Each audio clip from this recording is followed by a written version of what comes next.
All right, so let's talk about microphone placement. 'Cause see, getting a good source is the first step, right? But getting your microphones, the choice of microphone and the placement of it, that's the next step. So let's talk about a couple different examples here of what are good mic choices for certain applications and the right placements for them, or at least what I think are good placements for them. Because there's no hard and fast rules of where to place them. It's whatever sounds best to your ear. But there are some kind of generally accepted kind of good areas to start with. So let's first start off with the easiest one, which is probably the electric guitar. And when we're talking about electric guitar here, we're talking about amplifiers here with the DI world that's come into this age in 2022 and beyond. We're kind of at the mercy, but also at the grace of the fact that we don't have to worry about the tones anymore and getting the microphone placement right. However, in some churches, you may actually have a real Vox AC30 or 15, maybe a nice Fender ProSonic or something along those lines that you need to mic up. So, what are the best choices of microphones for this? Well, my top choice is always going to be the Shure SM57. Why? It's the Swiss Army knife. It's been the microphone of choice for capturing guitar caps for decades. It sounds great. You can't go wrong with it. You can literally hammer nails into the wall with them if you need to while you're at it. This is the microphone to use 99% of the time. However, there are a couple other mics out there. Sennheiser's got a couple here. You can also do some Royer 121s if you've got that kind of budget and you can do a nice ribbon microphone. Honestly, just about any microphone that can handle a high amount of output or SPL that can handle that is a great choice as long as they're good at capturing the detail without distorting or kind of crapping out with the sound. Now, where do we place that microphone? Well, so what we do is we look at the speaker cabinet and we look at that speaker cone. Now, if you have a couple cones in there, like you have a 212 or a 412, that's fine. We're only going to worry about one in this instance here. If you have multiple microphones, you can either choose to put them all in the same speaker cone, or you could try different ones. Your results may vary here, but the idea here is that we're going to look at our speaker cone, and I like to take a flashlight, usually the one on my phone, and look into the cone and see, okay, where's the center of the speaker and where's the edge? And what I personally like to do is put my microphone right in the middle between the edge and the center. And then depending on the sound I'm getting from it after I listen to it, that's the key part here is listening to it, I may pull the microphone a little bit back from the cloth. I tend to usually start with it on the cloth or maybe about a finger's width off the cloth. Or I may actually push it all the way up against the cloth or just not touch it at all. I also sometimes play with the angle of the microphone. I personally like to do it straight on at 90 degrees. However, sometimes putting it at a slight angle in or out of the cone can help and get a good result. It just depends on the sound you're going for and what you hear. Every speaker is different. Every guitar player is different. Every microphone, even though they're the same make and manufacturer, they all behave a little bit differently. So use your ears here and really listen. So we're going to take a listen to an example of moving a microphone to a couple different positions and how the same thing actually changes sound based on where we place the microphone. So let's take a listen. Okay, now let's take a look at the hardest thing to get right, micing a drum kit. Drums have been probably the bane of my existence for a long time because I felt like I could never get good drum sounds out of any microphone I threw on the kit, anywhere I placed them. It just never felt right. Well, it took me until maybe a year or two ago to really find like, this is my sound that I want to go for, and this is how I want to approach it. And I'm happy to share that with you. So let's talk about the different microphones we're going to have on a drum kit. Now, there's a ton of options ranging from all kinds of prices, but the general idea remains the same in that 99% of the time we're talking dynamic mics on all the shells and usually a pair of condensers as your overheads. So let's kind of start one by one. So kick drum. I personally like to use two microphones. I usually do one that's inside the kick drum where there's usually a hole in the kick drum to place it in, and one on the outside, either outside of the resonant head or in the hole of the kick drum. My go-to current combination for the kick in and out is going to be the Shure 91 for the inside, which is actually technically a condenser, but it's a high SPL handling condenser. And I put that on the inside of the drum kit, and an Audix D6 as my out mic, getting kind of the woof of air rushing over the microphone. Now, there's all kinds of other options out there. In fact, there's a very popular microphone called the Yamaha Subkick, which you may have seen. It kind of looks like a drum itself, and it usually sits on the outside of the kick drum. Those are great because those are good at capturing kind of the subsonic frequencies in the low end. I personally am not a fan of them. I used them for years and just kind of never really loved them. They just didn't do what I wanted them to do. However, maybe for your mix, they work well. There's also all kinds of other kick mics for in and out. I've seen people do 57 and 52 for the inside and outside mic. I've seen people use Sennheiser microphones, SE Electronics microphones. There's all kinds of different ones. But the idea generally is the same in that you have some kind of inside mic and outside mic. All right, let's move on to the snare drum. So the snare drum is probably one of the hardest things to make it sound right just because there's so much energy there, and drummers tend to move these pieces of their kit around a lot and move the mic stands around a lot. So this is kind of one of those things where you really got to make sure that everything is locked in if you want a consistent sound. But what I like to use is a good old 57 on the top and on the bottom. And the reason why is because, again, it's a Swiss Army knife. It's kind of been the sound of a snare drum for as long as anyone can remember. I feel like the 57 has always been the right snare drum sound. However, there are a couple other microphones out there that do work well for this. Some people use 604s from Sennheiser. Other people use Beta 57s. Some people like to use the 545 from Shure, which I have used in the past, and it sounds great. It just really depends on what you have access to. Some people even like to use small diaphragm condensers that can actually handle those high SPLs, and those can be great in combination with the 57 or other style microphone. But the general idea mainly is to use a high SPL handling dynamic microphone. So SM57, Audix i5, those kinds of style microphones tend to be the number one choice. And the reason is just because they sound great capturing just what's right in front of them. Now, there's two microphones, I said, top and bottom, kind of similar to how we do the kick drum, where we have in and out. And the reason is because the top is most of the attack of the snare and the beef of it, while the bottom actually has the snare wire sound to it. So it's got kind of the rattle and the brushy sound to it almost. So what I like to do is I like to use the top one to give me my main sound, but then blend in that bottom one just to kind of add some more of that realism of the snare wires rattling.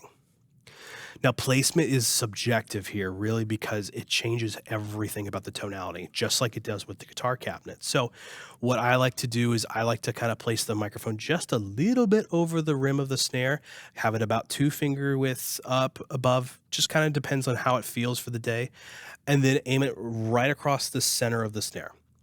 And then on the bottom, I try to keep this microphone in line with the top mic, and I aim it right at the snare bed wire as much as I can. And I try to get it pretty close so that way it's just picking that up.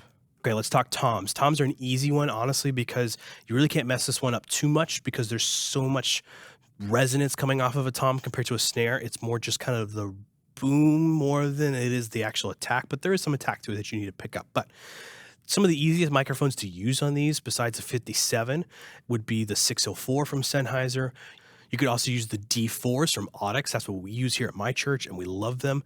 There's all kinds of other options in terms of dynamic microphones. There's also even condenser microphones, though, that you can use. Again, there's really no hard, fast rules between dynamic and condensers when it comes to drums. It's all about finding ones that handle the SPL and capture the detail in the way you want it to. Placement here, usually with these clip-on mics, is pretty easy because they make it for you. So what I like to do is I like to make sure that my microphones are relatively close to the skin, but not super close, because while they are high SPL handling, a lot of times there is a chance that you can get some rattle or even too much energy coming off of the drum, and it'll actually rattle the capsule of the microphone. So I like to make sure it's backed off just enough that I know I'm not going to have that issue. And I usually check with my in-ears back at front of house to make sure I'm not hearing that. What I'll do then is I'll also aim it slightly across over the center of the tom, just because I like to hear kind of more of the openness of it. I don't like super attacky sounding toms. If I wanted more attack, I'd aim it down more, but I like more of like the boom and the thud more than the smack of a tom. So again, as always, it comes up to your subjective opinion of how you like things to sound. So try experimenting with the placement of these microphones on the toms to see what works best for you. Okay, let's talk overheads. Now, before I talk about the specific microphones of overheads, I want to talk about what are the role of overheads. You see, there's two methods of thought. There's overheads that capture the kit as a whole and act almost as like ears above the kit to hear everything. Or there's it's just a cymbal mic. Why bother with anything but using it for cymbals? Fair enough. they're used for both in some ways. So let's talk about why you'd want one or the other. So for me, I like to use overhead mics as a capture the whole kit in detail because I want the liveliness of the kit captured with it blended with the close mic. So because we're in a room where we don't have a studio-like environment, where we don't have room mic set up like you would in a studio to capture the drums, I use the overheads as a way of having a little bit of both. Now, I don't have all the low-end information in my overheads. I usually high pass quite a bit, but I still have mids in there where I'm hearing the toms and the snare coming through the overheads, and they usually are coming through with a little bit of that liveliness, so that way with the snare doesn't feel like it's just the close mic. It's got a little bit of some natural reverb or room to it. Now, with the use of them as a cymbal only mic, that might be better if you're in a more tighter environment where you really don't have a lot of control over things and you just want to have the ability to control just the cymbals in your mix. And that makes total sense too. Now, in that instance of using them just as cymbal mics, a lot of times I see people use dynamic microphones for this instance. I've seen people use 57s as overhead mics, and they work great for that. Heil microphones actually makes a really interesting large diaphragm dynamic microphone that I've used in the past. That actually worked really well for this purpose. So there's options if you just want to have cymbal microphones out there. However, if you're looking to get more of the detail of your kit and have a little bit more of a more natural sound of the kit coming through your PA or even your broadcast mix, if you're mixing for broadcast too, I recommend either small or large diaphragm condenser microphones. Personally, I love large diaphragm condenser microphones because they are so good at capturing detail and have a little bit more of, I feel like they have a little bit more of an airiness to them. Not like air like, you know, the high end feel, but they have like this breathing space to them. I find small diaphragm just not to, they capture detail well, but they don't capture the sound of the air moving as much. And that's a weird subjective thing to say, but that's just how I feel. So what kind of microphones am I talking about specifically? Well, for small diaphragm microphones, I know Rode's got some like the NT5. There's the SM81 from Shure. That's a classic one that you might see. And then in terms of large diaphragm condensers, the AKG C414 tends to be the kind of gold standard, if you will. It's pretty popular amongst most touring acts and churches that have good overhead microphones. The 414 or its little brothers, the 314 or even 214 are great choices for overheads. So there's two things you need to consider when it comes to placing overhead microphones. The first thing is the height. How high or how low do you want them from your drum kit? The higher the spacing, the more kind of openness and less direct sound you're going to get. You're going to hear more things evenly. You're going to have things kind of blended between the shells and the cymbals because they're coming at you with a little bit more time together. Or do you want it closer to the cymbals where you're picking up more cymbal because they're the closest thing and the drums itself are kind of buried underneath them more? The other thing you need to consider is phase alignment. And that's because when you have two microphones, you have to consider making sure that the sounds from each of the drums are coming to both microphones at the same time, or else you're going to get phase cancellation. All right, so we're going to look at how to get your overhead mic set up to where they need to be in phase with each other, as well as capturing what you need in terms of either just cymbals or more of the kit overall, how you want them set up. So in our church here, in our instance here, we find that we want to capture more cymbal than we want toms and snares. So we actually have brought our cymbal mics lower, our overhead mics lower towards our cymbals, so that way we could pick up more of the direct sound of what's in front of them. Kind of that proximity effect idea, if you will. So because they're kind of more what they're focused on, we've brought them down more. If we had brought them up, we're going to pick up the kit more as a whole, which is great. But for what we want in our system and for what we want in our broadcast mix currently with the way we set things up, it makes sense for us to do this. Your results may vary, so try with balancing the height between high and low. We've got a lot of space up here, which is great for us because it allows our kit to breathe, but it also means that we have room to put overheads up here for a different sound if we wanted to. So we've got them roughly where we want them. I've already kind of placed these previously, but I did move some a little bit. So we're going to check to make sure that they're in phase with each other still. So how do we do this? Well, the easiest way to do that is to grab any old cable. I've just got a simple XLR cable here. And the first thing we're going to do is we're going to check the distance between the microphones. Now, I like to measure from the center of where that capsule is. So what I'll do is I'll take that and I'm going to put my thumb there. Okay, so there's our distance. That's great. So now what we need is a reference point to create this triangle, because what we're trying to do is we're trying to create a triangle so that way the sound sources roughly hit at the same time. Now, the number one sound source that we're talking about in this instance is going to be the snare. So what I like to do is take my end here and put it on the lug that's closest to the kick drum and reference that. Okay, so well, as you can see, the difference between these two and this lug is about that. So what we're going to do is we're going to move this in a direction that just ever so slightly, that brings it closer to what we need. So let's double check here, because what we're trying to do is we're just trying to make these even. Okay, so that's much better. Now let's check the other one. Okay, so this one needs to be brought in. So what we'll do is we're actually going to lower it just a touch. All right, let's check here. And it is a bit of a game just to try and balance everything out. So see, now that one got longer, but it's good. So what we're going to do is we're going to bring it up. Let's see if I can get this to go up. There we go. Aim this back down just a touch. We'll check here. And this is the game. It's finding that balance, and that was it. So now I know that my microphones are in phase with each other.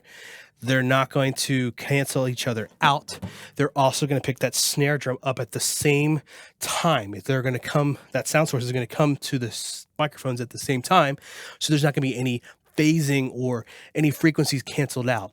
And if I blend this microphone with those, I should know that they should be in phase. Now, I need to check the phase at front of house, and we'll talk about that in a later video, but the idea would be that we would check the phase of the snare with the overheads, and if it's in phase, it's good. If it's out of phase, we flip the phase of the snare and we move on.